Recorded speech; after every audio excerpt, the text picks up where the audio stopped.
O ploaie fină cădea peste conacul familiei Popescu, în timp ce paharul de țuică se spărgea de perete, la câțiva centimetri de fața lui Adrian. "Ne-ai mințit luni întregi, luni!" Vocea domnului Dumitru răsuna prin sufrageria luxoasă. "Ai intrat în casa mea, mi-ai cunoscut familia, ai câștigat încrederea noastră, totul bazat pe o minciună." Adrian Ionescu rămânea nemișcat, fața palidă contrastând cu costumul negru, impecabil pe care îl purta acum. Nu mai exista uniformă de șofer, nu mai exista Adi, șoferul simpatic. Era doar moștenitorul uneia dintre cele mai mari averi din țară, fiul familiei tradiționale Ionescu, proprietarii a jumătate din afacerile agricole românești. "Tată, te rog," încerca Ileana să intervină, lacrimile curgându-i pe chipul delicat. "Nu te amesteca, Ileana," strigă bărbatul, îndreptând un deget acuzator spre Adrian. "Acest tânăr s-a jucat cu noi toți, s-a jucat cu tine și cel mai rău," vocea îi șovăi pentru o clipă, "a descoperit ceea ce nu ar fi trebuit niciodată să descopere." Adrian găsi în sfârșit curajul să vorbească. "Și eu sunt o victimă în această poveste, domnule Dumitru. Nu știam, habar n-aveam că..." Se opri, înghițind în sec. Cum să explice că venise doar pentru a cunoaște familia logodnicei sale în secret, dar sfârșise prin a descoperi că propria lui viață era construită pe o minciună? Doamna Elena, așezată pe canapea cu o batistă între degetele tremurânde, își ridică privirea. "Spune adevărul, Dumitre. Merită să știe. Toți merită."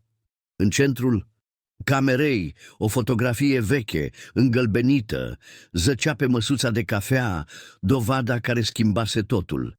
Imaginea decolorată arăta un cuplu tânăr ținând în brațe un bebeluș.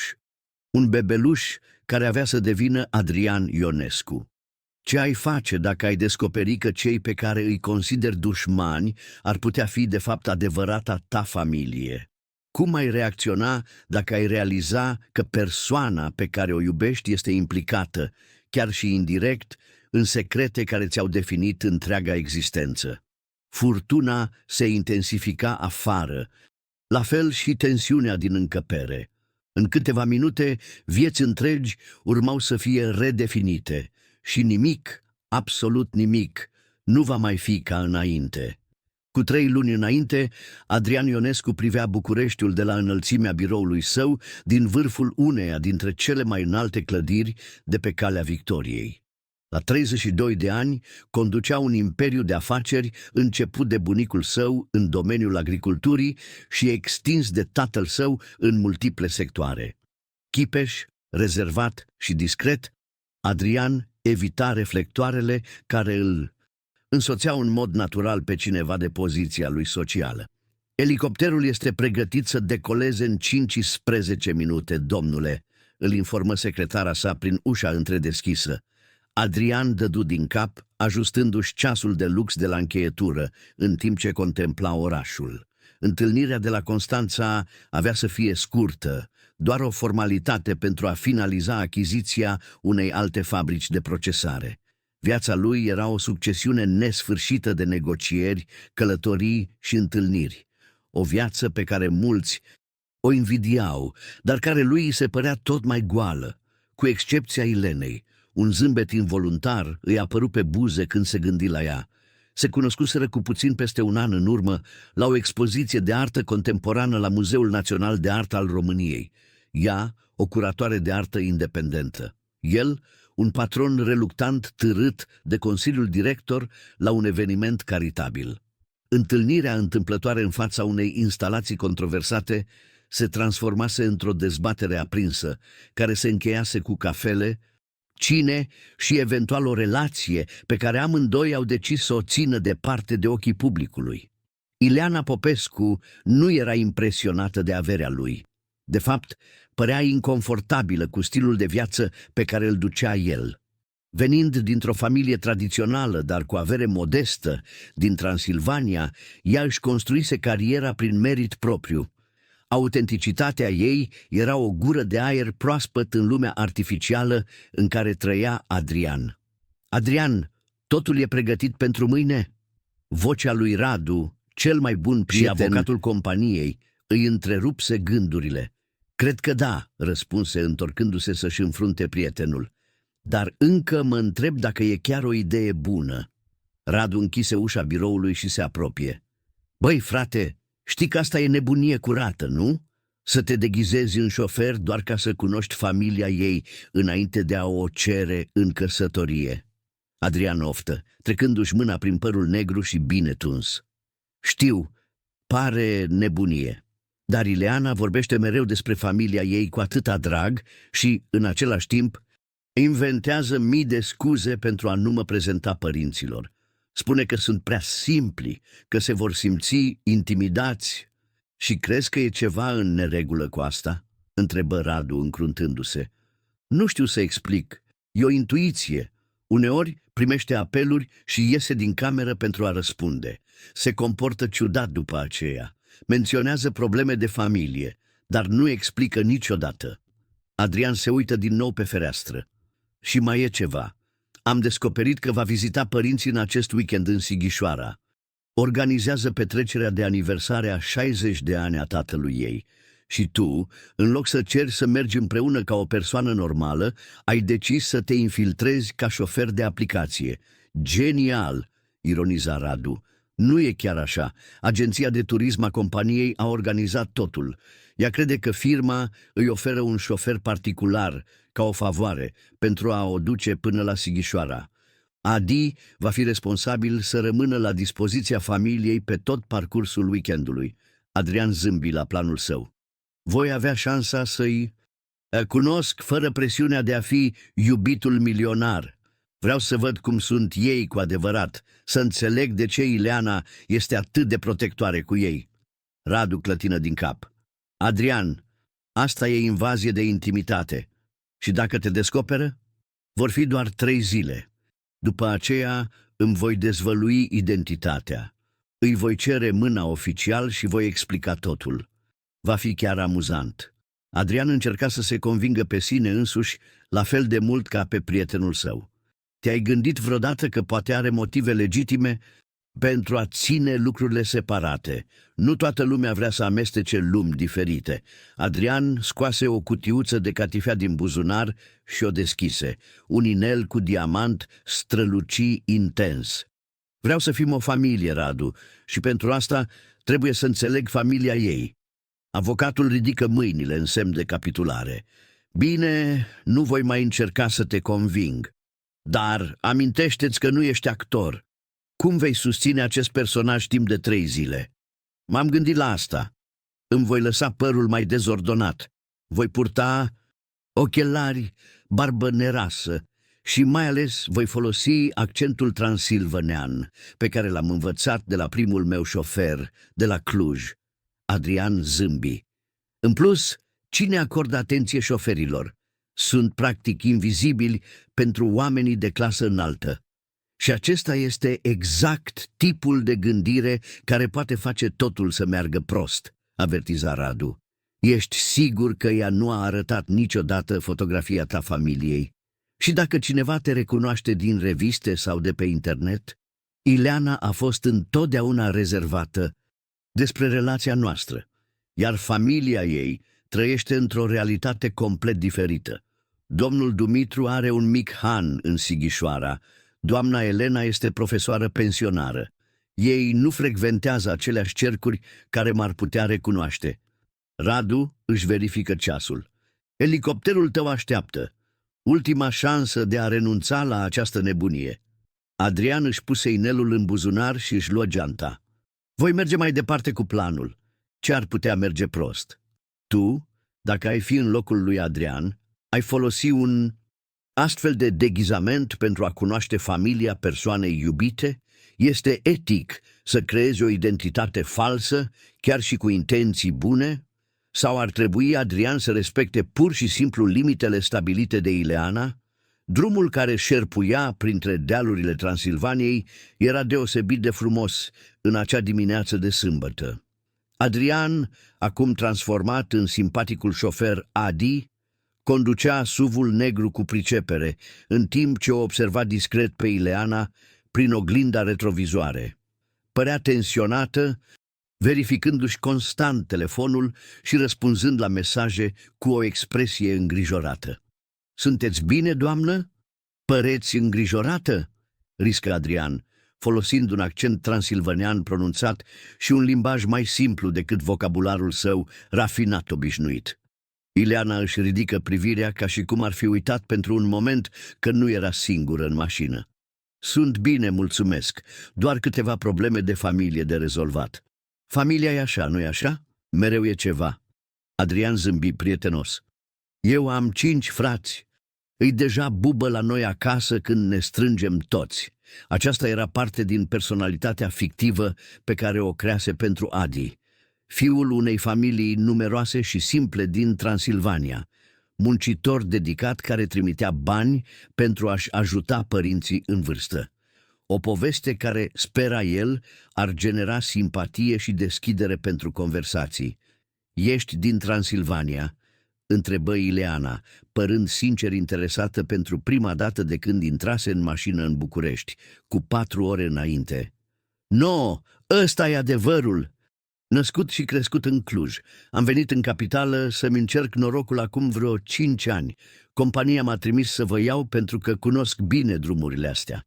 Adrian era surprins de propria sa capacitate de improvizație. Anii de negocieri dificile cu siguranță îi ascuțiseră această abilitate.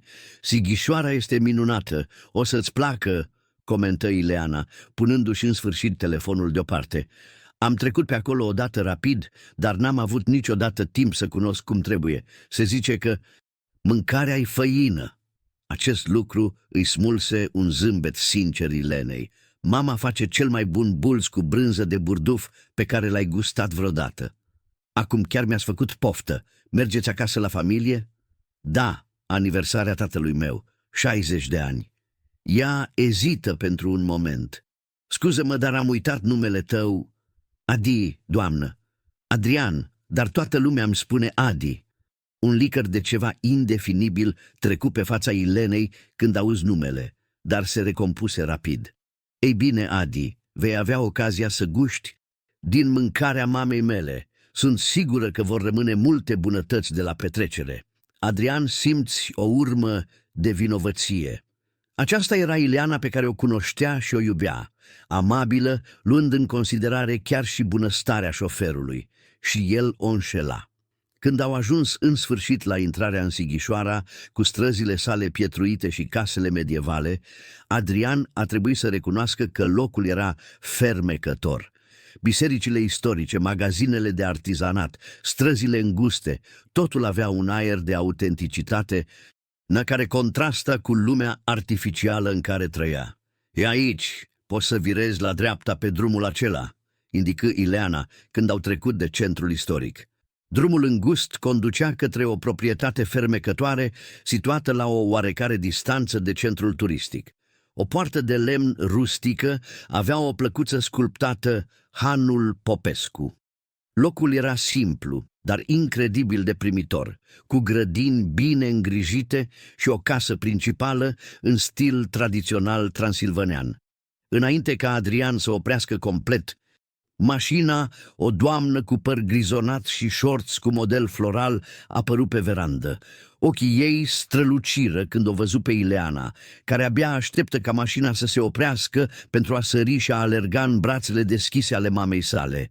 "Fetița mea!" exclamă doamna Elena, îmbrățișând-o cu putere. "În sfârșit ai ajuns. Tatăl tău este în spate, terminând de aranjat mesele pentru mâine." Adrian ieși din mașină și începu să descarce bagajele, încercând să pară cât se poate de profesionist, în timp ce observa reîntâlnirea. "Mamă, acesta este Adi, șoferul pe care compania l-a trimis să mă aducă. Va rămâne în oraș în timpul weekendului." Doamna Elena se întoarse spre Adrian cu un zâmbet cald. "Bine ai venit, dragule. Trebuie să fii obosit după călătorie. Am pregătit deja camera pentru personal. E simplă, dar confortabilă." "Mulțumesc mult, doamnă.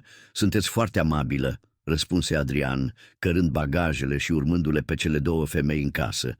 Interiorul hanului era exact așa cum îl descrisese Ileana în poveștile ei, primitor cu mobilier vechi restaurat, artizanat local pe pereți și un miros inconfundabil de mâncare de casă în aer.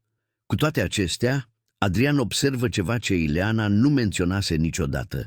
Numeroase fotografii vechi în rame împrăștiate prin casă, multe dintre ele arătând persoane care păreau a avea o poziție socială cu mult peste ceea ce își imaginase el. "Domnule, puteți lăsa bagajele aici," spuse o tânără care părea să fie una dintre angajate. "Vă voi arăta unde veți sta." Adrian o urmă pe fată, dar nu înainte de a observa o fotografie deosebit de interesantă pe o comodă. Îl arăta pe domnul Dumitru, mult mai tânăr, alături de un bărbat care îi părea vag familiar. În drum spre camera sa, trecură prin curtea din spate, unde un bărbat de aproximativ 60 de ani, încă puternic și viguros, aranja mese și scaune sub un copac mare. Își ridică privirea și pentru o clipă Adrian simți un fior care îi străbătu șira spinării. Era ceva tulburător de familiar în acea privire. "Acela e domnul Dumitru?" o întrebă pe angajată. "Da, proprietarul hanului. Mâine e petrecerea lui de aniversare. Vor veni oameni importanți, chiar și din București și Brașov," comentă ea cu un anumit orgoliu. Adrian încruntă sprâncenele. Oameni importanți? Ileana îi descrisese întotdeauna familia ca fiind simplă, proprietari ai unui mic han, ducând o viață modestă. Ceva nu se potrivea. Când a rămas în sfârșit singur în camera mică, dar confortabilă, Adrian s-a așezat pe pat, încercând să-și organizeze impresiile. Hanul, deși fermecător, părea mai prosper decât își imaginase. Fotografiile arătau persoane care păreau să aparțină unui cerc social elevat și era acea senzație ciudată când l-a văzut pe domnul Dumitru, telefonul său vibră.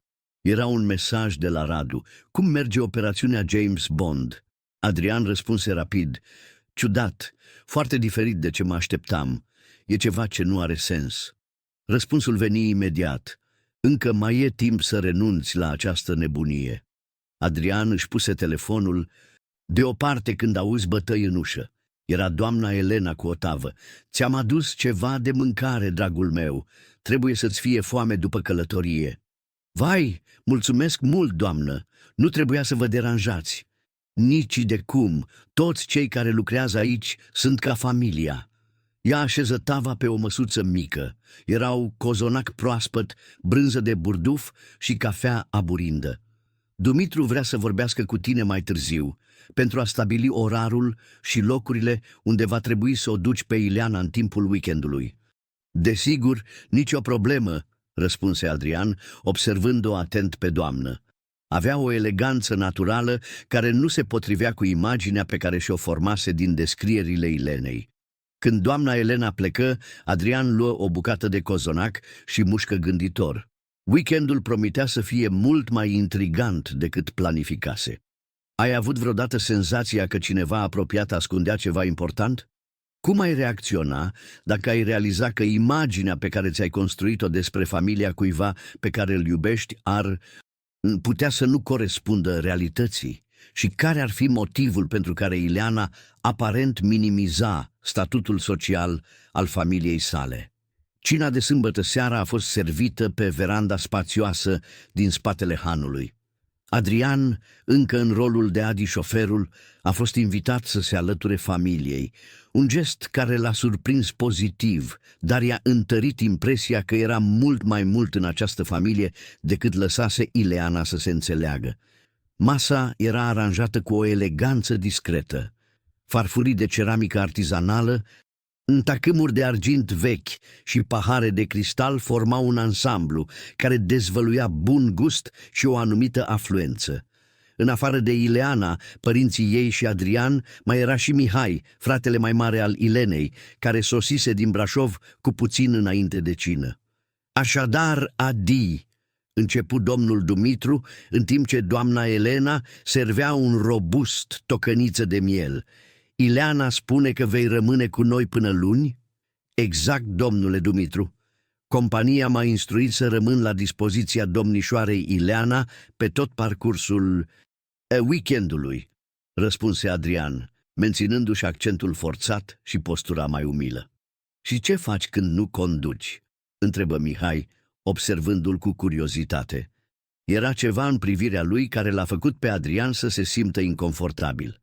Păi mai fac eu niște meșterel de mecanică. Am învățat de la tata în Cluj. Întotdeauna mi-a plăcut să lucrez la mașini." Interesant, comentă Mihai. Îmi amintești de cineva. Adrian simți un fior în stomac. Așa? Se spune că am o față comună. Mihai, lasă băiatul să mănânce în pace, interveni doamna Elena. Adi, servește-te, te rog. Mâine vom avea mulți invitați pentru aniversare. Va fi o zi plină. Va fi o petrecere mică, doar pentru cei mai apropiați, explică Ileana rapid. Tata nu iubește sărbătorile extravagante. Domnul Dumitru râse ironic. Acum așa îți descrii familia altora, fiică dragă, ca oameni simpli care fac petreceri modeste? O tăcere stânjenitoare se lăsă peste masă. Adrian observă cum Ileana se înroșește în timp ce îi aruncă tatălui ei o privire de avertisment. Dumitr, murmură doamna Elena pe un ton de avertizare. Ce e? Sunt doar curios cum ne descrie fiica noastră oamenilor din București. Domnul Dumitru se întoarse spre Adrian. Știi, Adi, nu întotdeauna am fost proprietar de han. Am avut o viață destul de diferită cândva. Tată, te rog, îl întrerupse Ileana, vizibil incomodată. Adrian era intrigat. Diferită cum, domnule Dumitru? Dacă nu vă deranjează să-mi spuneți.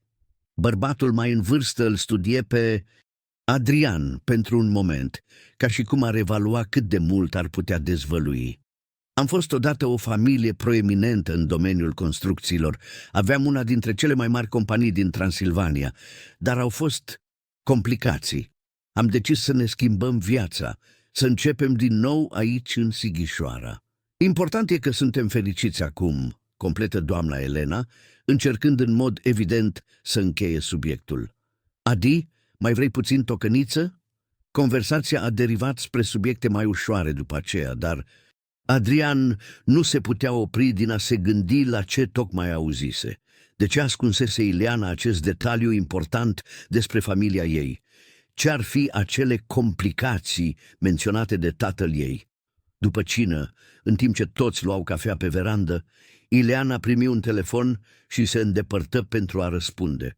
Adrian observă expresia ei îngrijorată și, profitând de un moment în care doamna Elena se dusese în bucătărie să aducă mai multă cafea și Mihai era distras de telefonul său, se apropie de domnul Dumitru. Aveți un han frumos aici. Trebuie să fie multă muncă să mențineți totul așa. Bărbatul mai în vârstă dădu din cap. Este o muncă onestă. Nu întotdeauna putem spune asta despre toate afacerile, nu-i așa?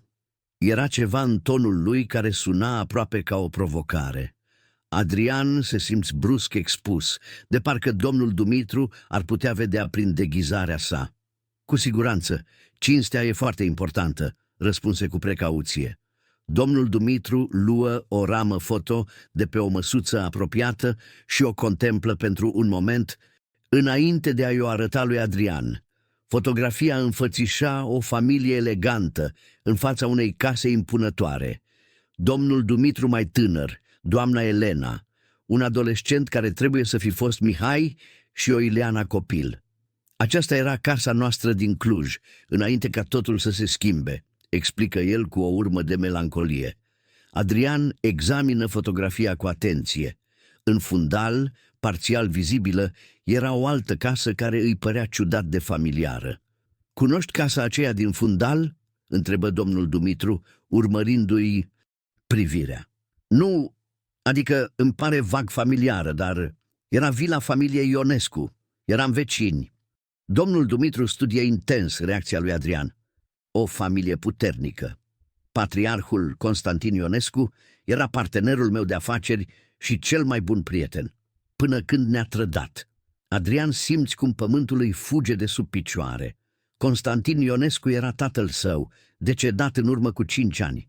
Dacă domnul Dumitru fusese partenerul lui, ce s-a întâmplat? Reuși să întrebe, luptându-se să-și mențină calmul. O poveste lungă și tristă, tinere. Să spunem doar că am avut încredere în omul greșit și am plătit prețul. Domnul Dumitru puse rama foto la loc. Dar destinul are moduri interesante de a echilibra conturile, nu crezi? Înainte ca Adrian să poată răspunde, Ileana se întoarse, părând și mai tensionată decât înainte. Totul e bine, fiica mea?" întrebă domnul Dumitru. Da, doar câteva probleme la serviciu. Ia forță un zâmbet. Cred că mă voi retrage. Mâine va fi o zi plină. Și eu sunt obosită, se alătură doamna Elena, care se întorcea din bucătărie. Adi, simte-te liber să rămâi puțin mai mult aici afară, dacă dorești. Toți își luară la revedere, iar Adrian se trezi singur pe verandă, mintea lui un vârtej de întrebări. Dacă tatăl său și domnul Dumitru fuseseră parteneri care terminaseră ca dușmani, ce însemna asta pentru relația lui cu Ileana? De ce nu menționase ea niciodată această conexiune? Decizând că trebuie să investigheze mai mult, Adrian așteptă ca casa să devină tăcută și apoi se mișcă silențios până în sala principală. Cu ajutorul luminii slabe a lunii care intra prin ferestre, examină fotografiile din rame mai atent. În una dintre ele îl văzu pe domnul Dumitru și pe tatăl său, tineri și zâmbitori, în fața a ceea ce părea a fi biroul companiei lor de construcții. În alta, cele două familii reunite la un eveniment social. Inima îi se acceleră când realiză profunzimea conexiunii care existase între familii în trecut. Când era pe cale să se întoarcă în camera sa, un dosar de documente de pe un birou vechi îi atrase atenția. Dosarul avea logo-ul fostei companii de construcții Popescu-Ionescu. Privind rapid în jur pentru a se asigura că era singur, Adrian deschise dosarul. Ceea ce găsi îi îngheță sângele în vine.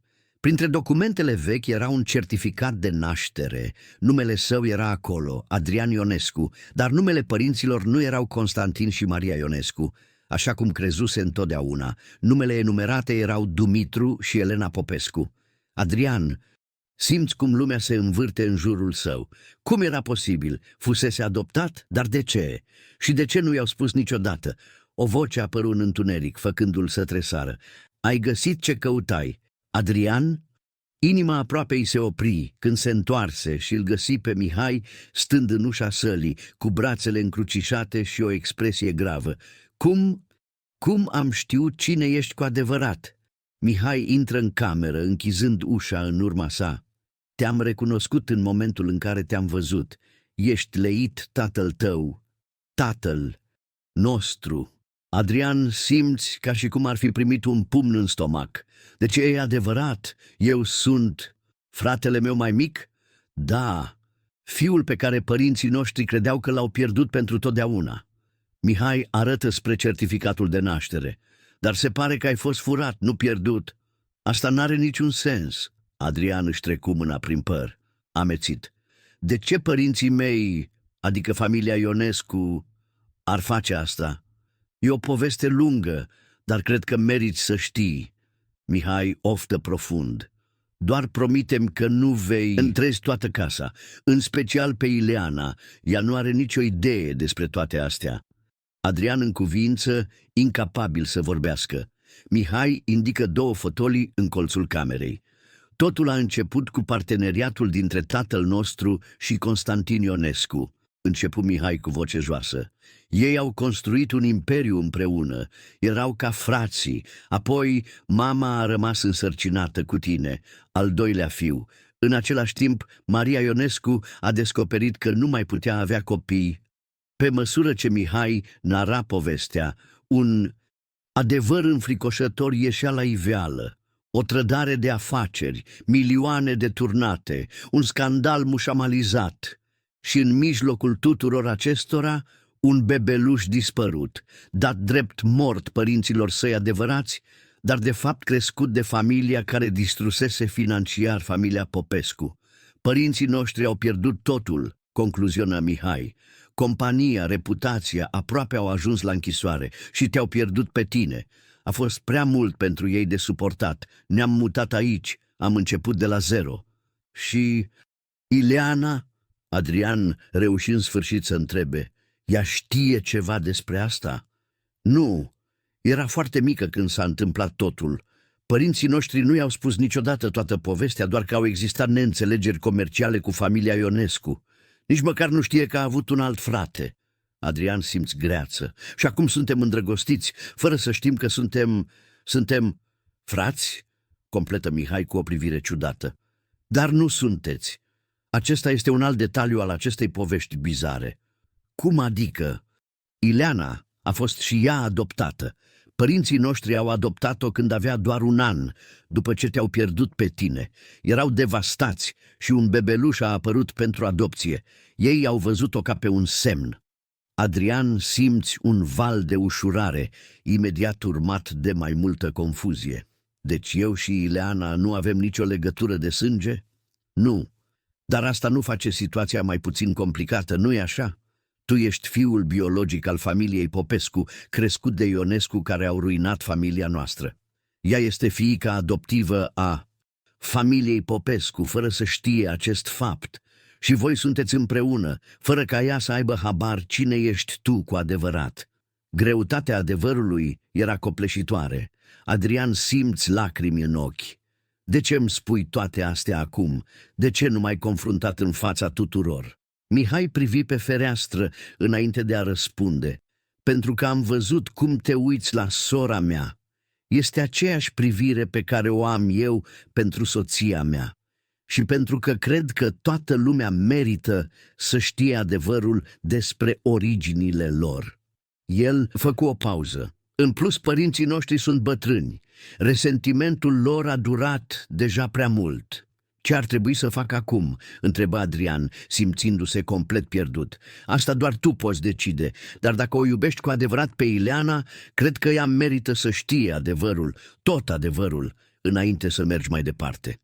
Mihai se ridică, lăsându-l pe Adrian singur cu gândurile sale și cu certificatul de naștere, care îi răsturnase viața cu susul în jos. Ți-ai imaginat vreodată să descoperi că întreaga ta viață a fost construită pe minciuni? Cum ai face față revelației că părinții tăi biologici sunt, de fapt, persoane complet diferite de cele care te-au crescut? Și cum ai spune adevărul cuiva pe care îl iubești, știind că acest adevăr poate distruge nu doar relația, dar și întreaga viziune pe care acea persoană o are despre propria familie? Dimineața de duminică s-a evit cu un cer albastru perfect deasupra Sighișoarei. Adrian nu dormise.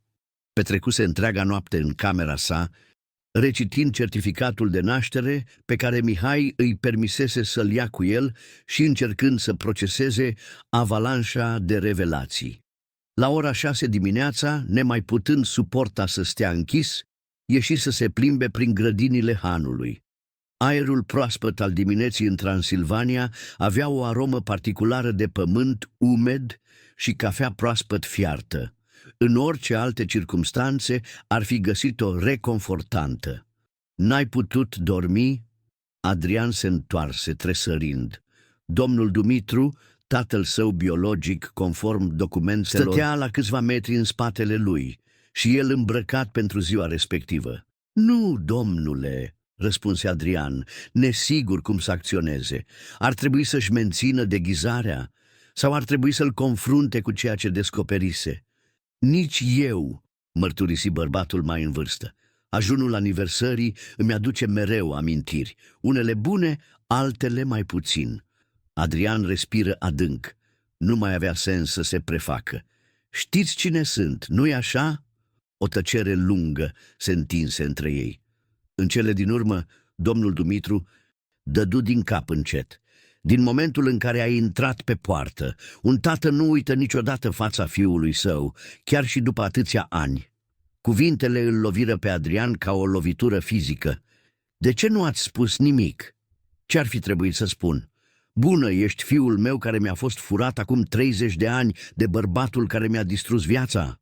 Domnul Dumitru râse amar. Trebuia să înțeleg mai întâi ce făceai aici, deghizat în felul ăsta. Mihai mi-a spus totul aseară, admise Adrian. Despre trecut, despre companie, despre cum am ajuns la familia Ionescu. Mihai a fost întotdeauna un idealist. Crede că toate rănile pot fi vindecate. Domnul Dumitru privi spre orizont. El nu a trăit cea mai neagră parte a acelor zile așa cum am trăit-o eu și mama ta.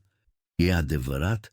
Tatăl meu, Constantin Ionescu, chiar v-a furat compania și m-a luat și pe mine? Expresia domnului Dumitru se întări. Constantin era ca un frate pentru mine. Aveam încredere oarbă în el. Când a propus o restructurare în companiei, n-am stat pe gânduri înainte să semnez documentele. Abia după aceea am descoperit că modificase actele, transferând majoritatea activelor pe numele său. Domnul Dumitru început să se plimbe încet prin grădină, iar Adrian îl însoți. Am încercat să lupt. Am angajat avocați, am căutat dovezi ale fraudei, dar Constantin avea conexiuni puternice, judecători în buzunar. În câteva luni am pierdut totul, compania, casa, reputația și apoi a venit lovitura finală. Adrian înghiți în sec. Ce s-a întâmplat? Aveai doar 3 luni, erai un bebeluș sănătos, zâmbitor. Un zâmbet rar traversă fața domnului Dumitru. Într-o seară, în timp ce Elena și cu mine eram la o întâlnire disperată cu ultimii avocați care încă acceptau să ne reprezinte, Bona a sunat, isterică. Era un incendiu la casă. Adrian simți un fior care îi străbătu șira spinării. Când am ajuns, pompierii deja controlaseră focul.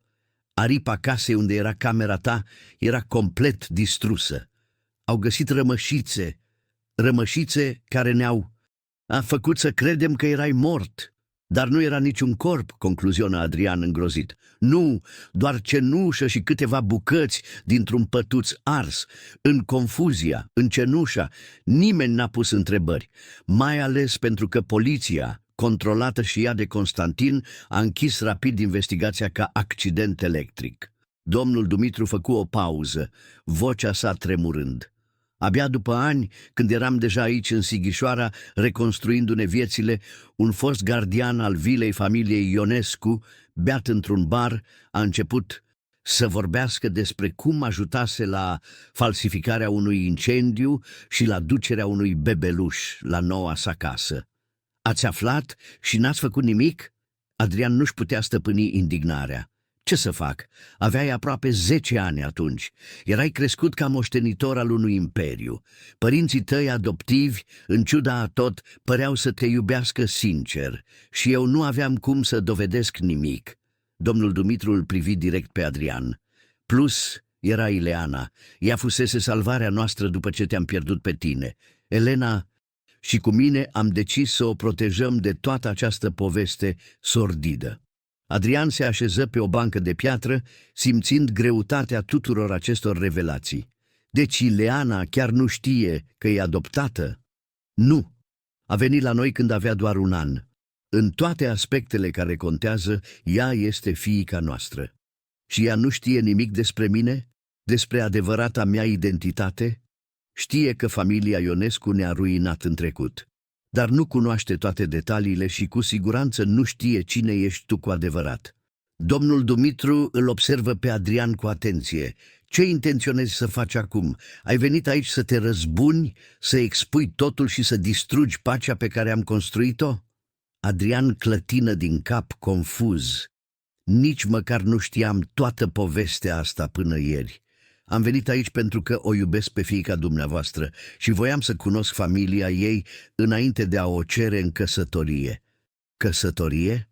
Domnul Dumitru păru sincer surprins. Ileana nu a menționat niciodată că ar fi într-o relație serioasă. Am păstrat totul în secret. Ea a spus mereu că familia ei nu ar aproba ca ea să se întâlnească cu cineva din înalta societate bucureșteană. Acum înțeleg de ce. O tăcere grea se așeză între ei. La orizont, soarele începea să lumineze dealurile Transilvaniei cu o strălucire aurie. Există multă durere și suferință în această poveste, Adrian, spuse în cele din urmă domnul Dumitru. Dar tu nu ești vinovat pentru ce s-a întâmplat. Erai doar un bebeluș. Ce sugerați să fac acum? Adevărul își găsește întotdeauna drumul, mai devreme sau mai târziu. Dacă o iubești cu adevărat pe Ileana, ea merită să știe cine ești. Cât despre restul, domnul Dumitru oftă profund.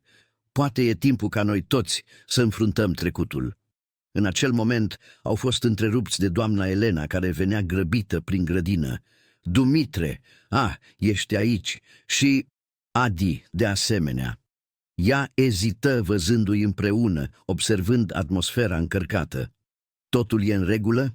Domnul Dumitru schimbă o privire semnificativă cu Adrian. Elena, dragă, este ceva ce trebuie să-ți spun, ceva important.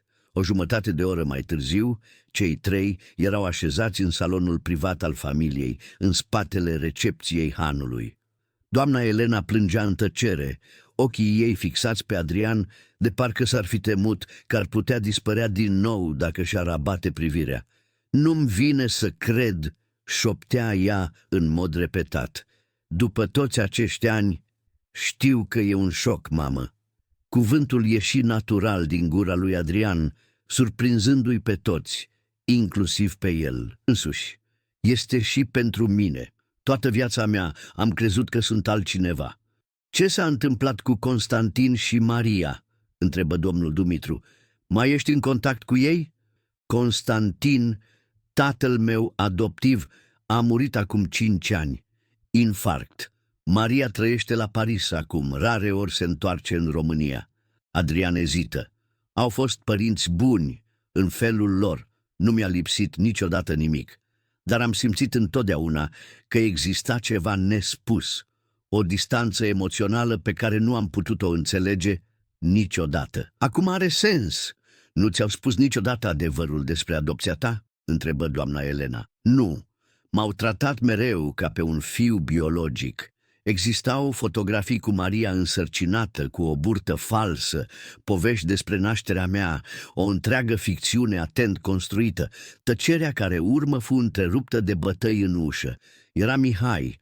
Primii invitați au început să sosească pentru prânzul aniversar, informă el, privindu-i îngrijorat pe cei trei. Și Ileana vă caută. Domnul Dumitru se ridică greoi. Ce facem acum?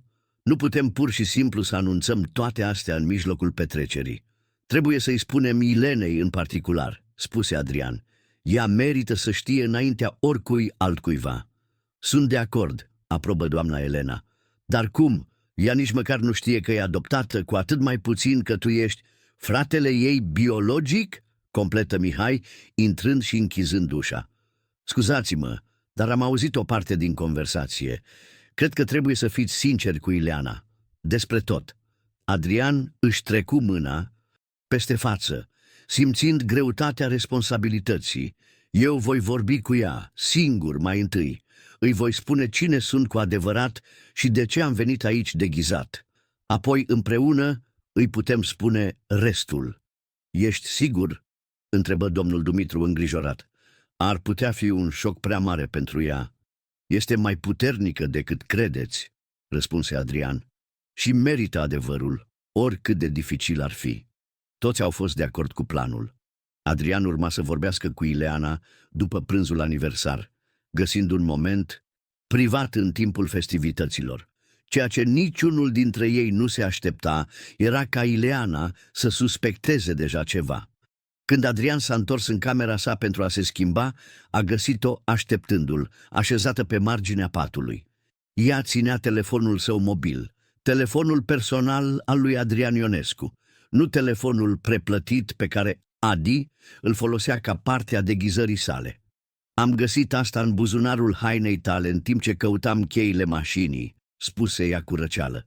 Interesant să văd că simplul nostru șofer folosește un smartphone de ultimă generație cu imaginea de fundal, arătându-l chiar pe el, într-un iaht de lux.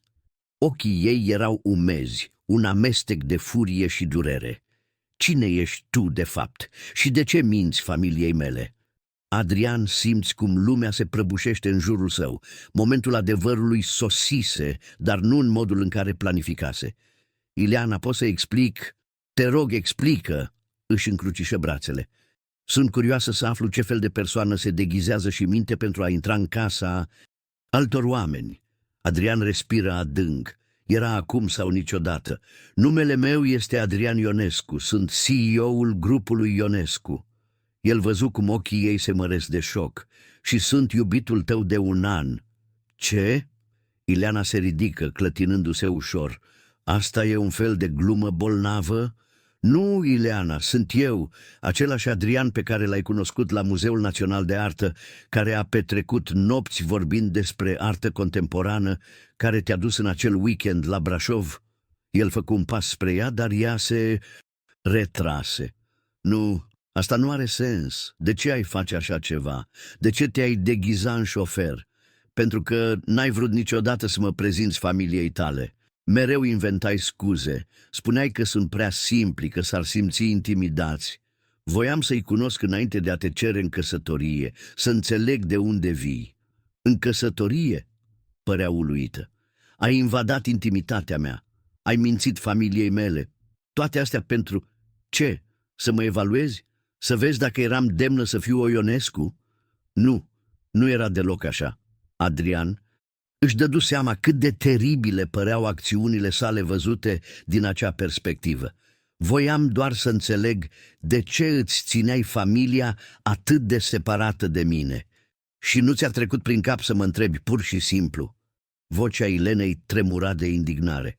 Sau poate să-mi respecti limitele? Ai dreptate, a fost stupid și invaziv. Ar fi trebuit să-ți respecti spațiul. Adrian se așeză, învins. Dar există mai mult în această poveste, Ileana, mult mai mult decât și-ar fi imaginat oricare dintre noi. Ai întâmpinat vreodată un moment în care ai trebuit să dezvălui un adevăr dificil cuiva drag? Cum ai gestiona această situație delicată, unde fiecare cuvânt poate schimba permanent viața mai multor persoane? Și cum va reacționa Ileana când va descoperi nu doar adevărata identitatea lui Adi, ci și secrete despre propria sa origine? Mai mult, ce ar putea fi mai rău decât să descoper că iubitul meu s-a deghizat în șofer pentru a-mi spiona familia? Ileana era palidă, alternând între furie și neîncredere. Adrian ezită. Cum să explice totul dintr-o dată fără a provoca o traumă și mai mare?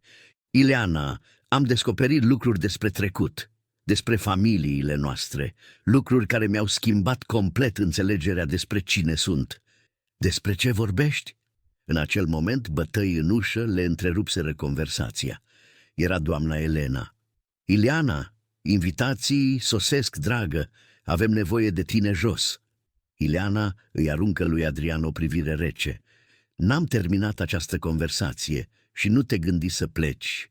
Sau să faci ceva stupid. Vreau explicații complete după petrecere. Când ea ieși, Adrian se prăbuși pe pat, mintea lui într-un vârtej. Cum să spună tot adevărul fără să o distrugă pe Ileana în acest proces?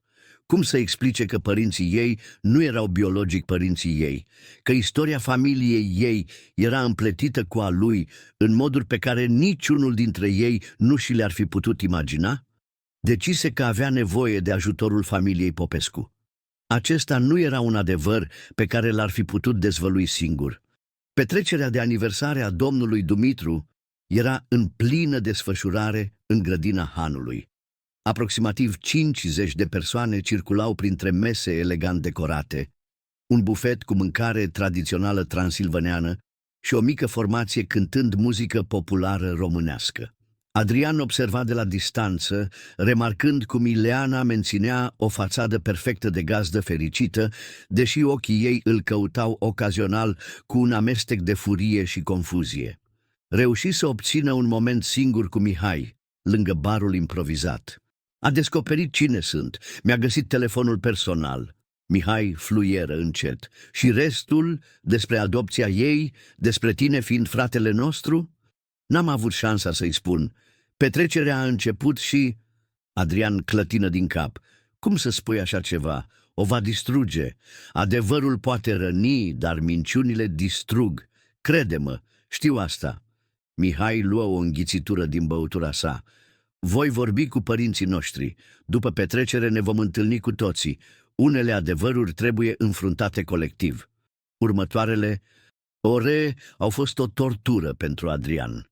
A rămas discret în spatele petrecerii, încă îmbrăcat ca Adi, pentru a nu atrage atenția invitaților, observând familia pe care acum o știa a fi biologica sa. Ocazional, prindea priviri de la domnul Dumitru și doamna Elena îndreptate spre el, priviri încărcate, cu emoție reținută, cu întrebări fără răspuns, cu un viitor incert. Când ultimul invitat a plecat în sfârșit, în jurul orei 7 seara, domnul Dumitru a cerut micii echipe de angajați să termine curățenia a doua zi. Familia trebuia să vorbească. În salonul privat, Adrian o găsi pe Ileana deja așteptând, așezată rigid într-un fotoliu. Domnul Dumitru, doamna Elena și Mihai intrară imediat după, închizând ușa. "Ce se întâmplă?" întrebă Ileana privind confuză spre părinții ei. "De ce suntem toți aici? Și de ce vă comportați atât de ciudat cu el?" arătă spre Adrian. Domnul Dumitru se așeză greoi. "Fiica mea, există lucruri despre familia noastră, despre trecutul nostru pe care nu ți le-am spus niciodată, lucruri pe care le-am păstrat secrete pentru a te proteja."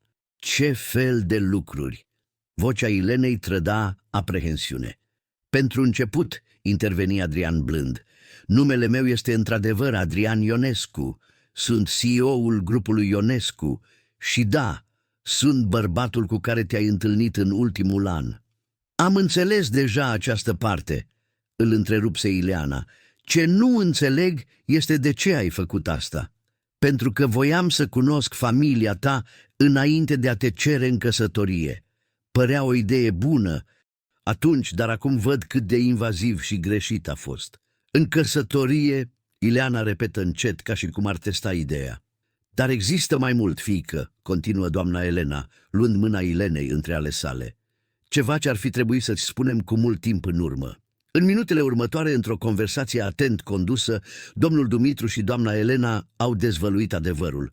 Trecutul în afaceri, trădarea familiei Ionescu, presupusul incendiu, fiul pierdut. Și apoi, partea cea mai dificilă, adopția Ilenei. "Ai venit la noi când aveai doar 1 an," explică doamna Elena, lacrimi curgându-i pe față.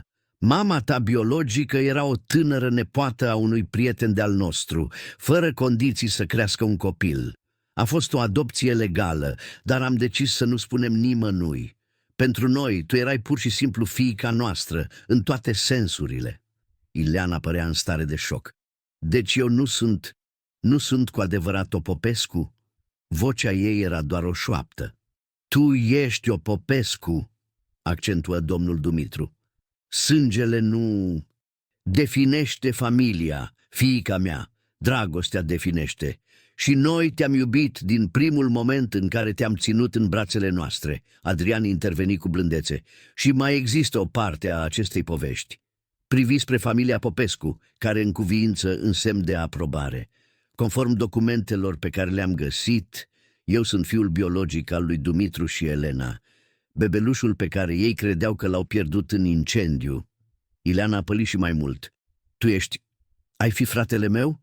"Biologic. Aș fi fratele lui?" "Mihai, dar cum tu ai fost adoptată, nu avem nicio legătură de sânge." Adrian încercă să explice în cel mai delicat mod posibil. "Este o coincidență de necrezut că ne-am întâlnit și ne-am îndrăgostit fără să știm nimic din toate astea." Camera căzu într-o tăcere grea. Ileana se ridică, clătinându-se, și merse până la fereastră, întorcându-le spatele tuturor. "Deci întreaga mea viață a fost o minciună," murmură ea. "Și tu," se întoarse spre Adrian, "ai intrat în viața mea, în viața familiei mele, folosind un alt nume, o altă identitate. Cum pot avea încredere în tine?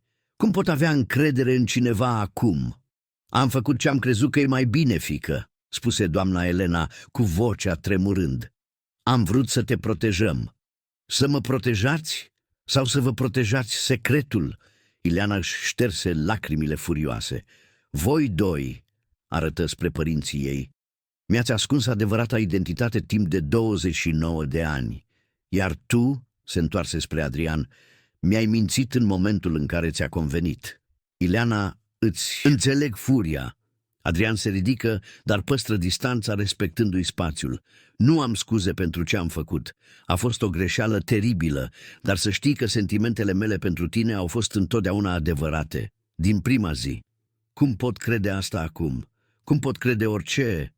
Ileana se îndreptă spre ușă. Am nevoie să fiu singură. Vă rog, nu mă urmăriți. Când ea ieși, o tăcere apăsătoare cuprinse camera. Mihai fu primul care vorbi. Are nevoie de timp. Cu toții avem nevoie. Sunt prea multe dezvăluiri deodată. Și dacă nu ne va ierta niciodată, șopti doamna Elena. O va face, răspunse domnul Dumitru, ținând mâna soției sale.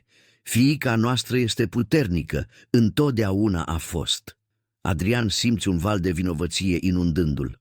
Nimic din toate astea n-ar fi ieșit la iveală dacă n-aș fi apărut eu cu acest plan stupid. Poate era timpul ca adevărul să apară, spuse Mihai gânditor. Secrete ca acestea au un fel de a-și găsi drumul spre lumină, mai devreme sau mai târziu.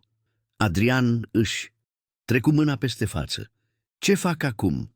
Dă-i spațiu, sfătui domnul Dumitru. Și nouă, de asemenea, cu toții avem nevoie să procesăm ce s-a întâmplat. Mă voi întoarce la București mâine, decise Adrian. Dar înainte, ezită, aș vrea să știu mai multe despre mine, despre nașterea mea, primele mele luni de viață, dacă sunteți dispuși să împărtășiți. Ochii doamnei Elena se luminară. Am fotografii, am reușit să salvăm câteva albume din incendiu și mi-amintesc fiecare detaliu, fiecare moment. În orele care au urmat, în timp ce Ileana se izola în camera ei, Adrian își cunoștea trecutul prin poveștile și fotografiile împărtășite de părinții săi biologici și de fratele său. Descoperea cine era cu adevărat, nu doar Adrian Ionescu, moștenitorul unui imperiu construit parțial pe o trădare, ci și fiul pierdut și regăsit al familiei Popescu. A doua zi dimineață, în timp ce își făcea bagajul pentru a pleca, Adrian găsi un plic care fusese strecurat pe sub ușa camerei sale. Înăuntru, o scrisoare scrisă de mână. Adrian, încă procesez tot ce am descoperit ieri. Nu știu cum să mă simt în legătură cu adopția mea, cu faptul că părinții mei au ascuns asta atât de mult timp. Cu cine sunt eu cu adevărat? Dar de un lucru sunt sigură. Am nevoie de timp și spațiu pentru a înțelege toate acestea. Ceea ce ai făcut, te-ai deghizat, ai mințit familiei mele, a fost greșit la multe niveluri.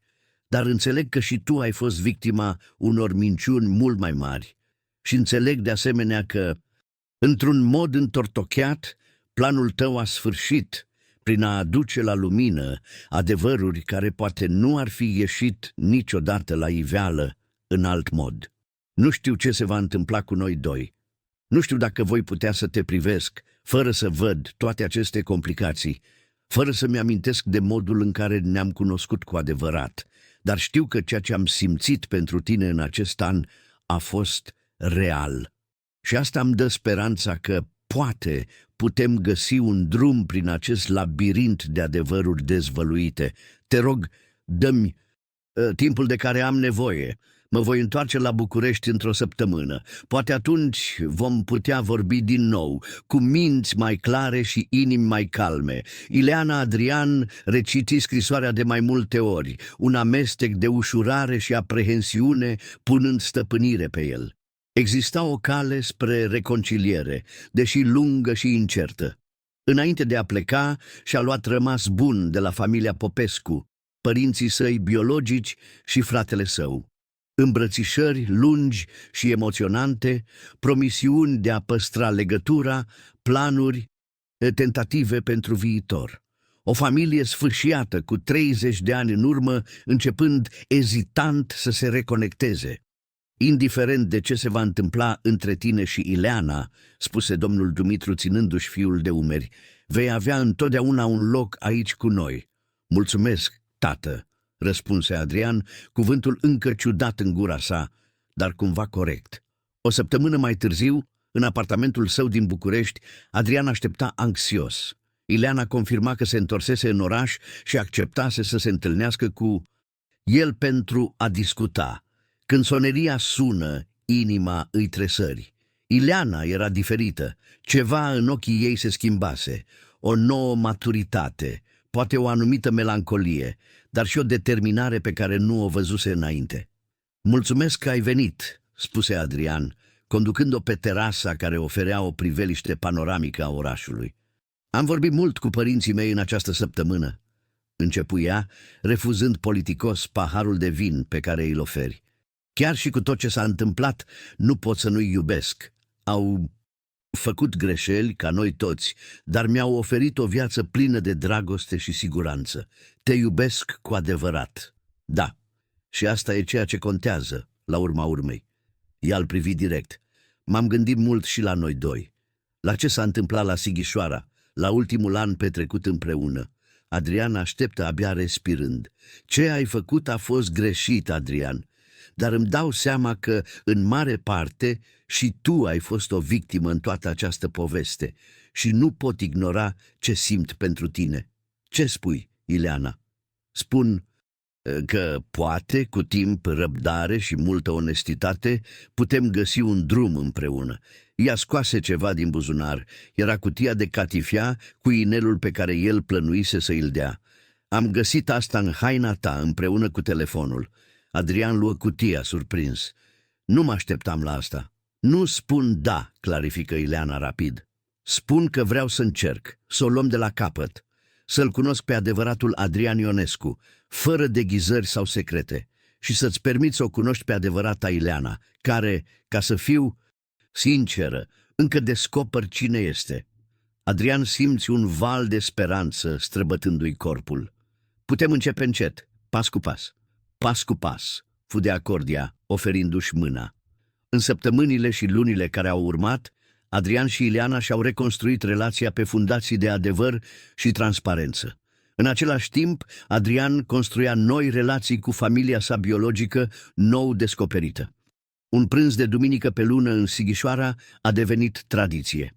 Mihai și soția sa, însărcinată cu primul lor copil, au anunțat că băiețelul se va numi Dumitru Adrian, în onoarea bunicului și a unchiului. Rănile dintre familiile Popescu și Ionescu au început să se vindece. Adrian, în calitate de CEO al grupului Ionescu, a inițiat un proces pentru a face reparații financiare familiei Popescu, nu ca o caritate, ci ca o restituire a unui patrimoniu luat pe nedrept. Domnul Dumitru a rezistat inițial, dar a acceptat în cele din urmă că era o formă de justiție tardivă. Aproape un an după evenimentele din Sighișoara, într-o ceremonie intimă desfășurată în grădina hanului Popescu, Adrian și Ileana s-au căsătorit în sfârșit. Celebrarea a unit nu doar un cuplu, ci și familii pe care destinul le separase și, în cele din urmă, le reunise în moduri pe care nimeni nu le-ar fi putut prevedea. Dragostea adevărată își găsește întotdeauna drumul, spuse doamna Elena în toastul său, chiar și prin labirinturi de secrete și minciuni. În final, adevărul și dragostea prevalează. Adrian privi la soția sa, la părinții săi, biologici și adoptivi prezenți la celebrare, la fratele său și cumnata sa, la micul nepot în brațele sale, și știu că, în ciuda tuturor ocolișurilor și complicațiilor, își găsise în sfârșit drumul spre casă. Dacă ai descoperi secrete atât de profunde despre originile tale, ai putea ierta pe cei care au mințit pentru a te proteja? Este posibil să reconstruiești încrederea după dezvăluiri atât de șocante? Și la urma urmei, ce definește cu adevărat o familie? Sângele care curge în vene sau dragostea care unește inimile?